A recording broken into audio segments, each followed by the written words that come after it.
পাবনার ঈশ্বরদীতে বিএনপির বহিষ্কৃত নেতা জাকারিয়া আলম পিন্টু, তার ভাই মেহেদী হাসান ও উপজেলা বিএনপির সাবেক সভাপতি মালিথার বিরুদ্ধে চাঁদাবাজির অভিযোগে সংবাদ সম্মেলন করেছে উপজেলা ও পৌর বিএনপির নেতাকর্মীরা।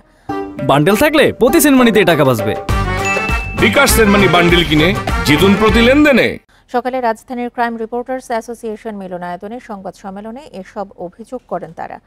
সংবাদ সম্মেলনে লিখিত বক্তব্যে জানানো হয়, বিএনপির সাবেক ও বহিষ্কৃত কয়েকজন নেতাকর্মীরা চাঁদাবাজি, জমি দখল ও সন্ত্রাসী কর্মকাণ্ড চালাচ্ছেন। তারা জানান, আওয়ামী লীগ সরকারের পতনের পর অভিযুক্তরা আরও বেপরোয়া হয়ে উঠেছেন। বক্তারা জানান, জাকারিয়া আলম পিন্টু ও তার ভাই মেহেদীর বিরুদ্ধে ৬৭টি মামলা রয়েছে। এগুলোর মধ্যে ১৬টি হত্যা মামলা।